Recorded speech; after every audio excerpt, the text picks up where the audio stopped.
Bonjour à tous, bienvenue c'est Angie, on se retrouve pour une présentation de tarot. Aujourd'hui on découvre le Tarot des sorcières, un jeu d'Hélène Dugan avec des illustrations de Mark Evans, un jeu édité chez Contredire. Donc 78 cartes avec le livre complet et en couleur. Donc on va le découvrir tout de suite. Entrée dans le monde de la sorcière. Ici, le pape devient le grand prêtre. La roue de fortune se change en roue de l'année et le jugement devient le karma. Conçu par Hélène Dugan, sorcière et cartomancienne hautement respectée, ce magnifique tarot fondé sur le traditionnel Rider-Waite-Smith est pourvu d'images qui parlent aux praticiens de la magie d'aujourd'hui. La sorcellerie occupe le devant de la scène, mettant en valeur l'œuvre éclatante de l'artiste primé Mark Evans. Le tarot des sorcières est la combinaison parfaite du tarot et de l'art. Outre les descriptions et les significations des lames, le guide d'Hélène Dugan comporte des tirages visant à améliorer les sortilèges tels que le tirage de la triple déesse, le tirage des 4 éléments et le tirage de la roue de l'année, que vous pouvez utiliser dans vos tirages de tarot et dans votre pratique de la magie. Donc 78 cartes plus le livret. Alors j'ai déjà sorti les cartes pour vous montrer le dos, donc on retrouve la triple déesse, les 3 déesses, donc qui illustre la jeune femme, la femme et la femme, la femme âgée, la sagesse. Alors ici nous avons donc le livre en couleur. Pour chaque illustration, pour chaque carte, pardon, on retrouve vraiment l'illustration en entier. On va y revenir en détail. Je vais commencer par vous montrer un petit peu les cartes. Alors bien sûr, on va les voir toutes une par une. Je vous montre donc voilà, le dos avec les 3 déesses. Donc les tranches sont normales, il n'y a pas de décoration particulière. Les cartes sont assez fines, à voir sur la durée au niveau de la qualité. Alors je les ai sorties également de l'emballage parce que dans le coffret, voilà, elles sont séparées en deux. C'est pas forcément très évident pour les attraper. Je recommande plutôt voilà, si vous avez le jeu, de le mettre dans un petit pochon. Ce serait voilà, plus pratique pour un usage, disons, quotidien. Alors, on va regarder un petit peu maintenant le livre. On va voir un petit peu ce qu'il nous apporte. Donc on est toujours dans cet esprit ici d'associer la magie, la sorcellerie donc au tarot. Donc déjà vous avez quelques petits conseils par rapport à l'apprentissage de la cartomancie. Donc ce sont des conseils qu'elle donne en tant que praticienne. Donc ensuite elle vous explique un petit peu le tarot, sa vision du voyage du fou jusqu'au monde, la vision qu'elle a du tarot. Donc elle explique voilà.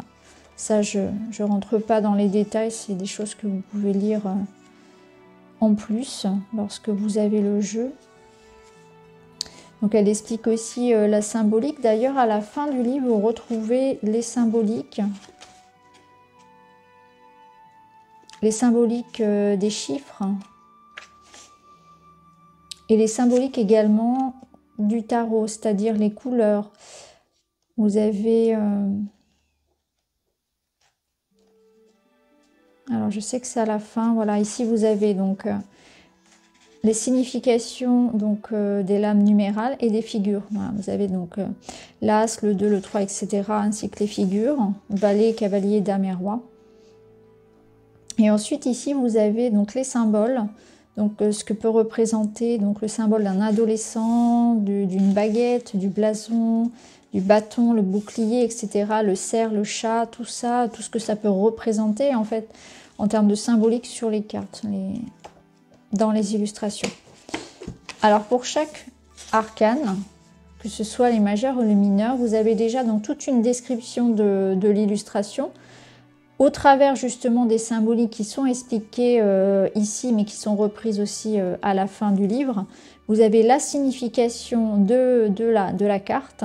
Ensuite vous avez des mots-clés pour un regard un peu plus rapide sur la carte. Vous avez des associations. Vous avez donc ce qu'elle appelle l'association divine. Vous avez l'association astrologique, donc la planète. Et vous avez aussi une lecture inversée qui n'est pas obligatoire. Elle en parle dans l'introduction. On peut tout à fait ne pas tirer les cartes inversées. Enfin, ne pas tenir compte de... Voilà. du sens de la carte. Et ça, vous le retrouvez donc pour chaque lame, y compris pour les mineurs. Et donc à chaque fois, on a quand même voilà, l'illustration qui est reprise, une description de l'illustration avec les symboliques, et puis donc des mots-clés et un sens inversé. Donc voilà pour le livret, il est quand même assez complet. Ce que je ferai tout à l'heure, c'est que j'irai chercher une carte et on ira lire justement eh bien, ce qu'il peut y avoir dans le texte. Alors maintenant, on va passer à la découverte des cartes. On va regarder les cartes.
Présentation du tarot. Maintenant, ce que je vous propose, c'est de choisir une carte pour aller lire justement dans le livret ce que propose l'auteur en termes de signification de la carte. Alors, on va prendre une carte au hasard qui va représenter, pourquoi pas, l'énergie qui nous entoure actuellement ou simplement un conseil. Et nous avons l'ermite. Donc, l'ermite qui nous accompagne aujourd'hui. Donc, je vais aller vous chercher dans le livret son message. Un vieux magicien sage poursuit une quête de vision. Il s'agit peut-être de Merlin. Il s'est isolé, s'en est allé seul et s'est mis au défi de révéler les mystères. Il porte un manteau de magicien classique parsemé de lunes et d'étoiles, mais ce manteau est vieux, délavé et en lambeaux au bord, ce qui nous indique qu'il voyage depuis quelque temps. Sous le ciel crépusculaire, une chaîne de montagnes, désolées, recouvertes de neige et de glace, apparaît derrière lui, symbolisant sa séparation du reste du monde. L'ermite utilise son bâton de marche pour l'aider dans son voyage. Dans sa main droite, il tient en l'air une vieille lanterne en métal qui renferme une étoile à 6 branches flamboyantes pour éclairer sa route. Une étoile à 6 branches symbolise l'équilibre entre les énergies masculines et féminines. L'étoile flamboyante de l'ermite nous rappelle de chercher nos vérités spirituelles aussi bien à l'intérieur de soi qu'à l'extérieur. L'étoile représente la sagesse que nous possédons toutes en nous. Lorsque nous lui permettons de s'affirmer, des choses extraordinaires peuvent se produire. Si nous avons la force, nous pouvons voyager jusqu'au sommet de la montagne, acquérir de la perspicacité et voir nous-mêmes sa lueur. L'ermite acquiert de l'expérience à travers ses épreuves et ses essais, et il nous rappelle que nous pouvons faire de même. Savoir, inspiration et illumination peuvent être nôtres. Alors la signification de cette carte. En présence de la lame de l'ermite, il est question de prendre du temps libre à dessein de s'isoler et de regarder à l'intérieur de soi. Si cette lame apparaît dans un tirage, c'est un signe que vous avez besoin de vous accorder une petite pause afin de vous ressaisir. Le moment est venu pour une quête de vision, la réflexion, l'intuition, la méditation et l'épanouissement personnel. Il est temps d'exercer votre magie en solitaire pendant quelque temps, même si vous faites partie d'un coven. Croyez en vous et en votre intuition, et accordez-vous du temps afin de voir où cela vous mène. Laissez votre magie vous montrer la voie, quels que soient les défis auxquels vous devez faire face. Les mots-clés, réflexion, méditation, intuition, prendre ses distances avec le coven, pratique solitaire, passer du temps seul dans la nature, atteindre l'illumination. Association divine, Hermès, le voyageur, et Saturne. Association astrologique, le signe de la Vierge. En carte inversée, sentiment d'isolement ou d'incapacité à affronter seul les problèmes, solitude, il est temps de chercher un nouveau cercle ou coven. Donc voilà pour la présentation du tarot des sorcières d'Hélène Dugan. Je vous remercie d'avoir regardé. N'hésitez pas à me dire en commentaire ce que vous en pensez. En tout cas, je vous remercie et je vous retrouve très vite dans une autre vidéo.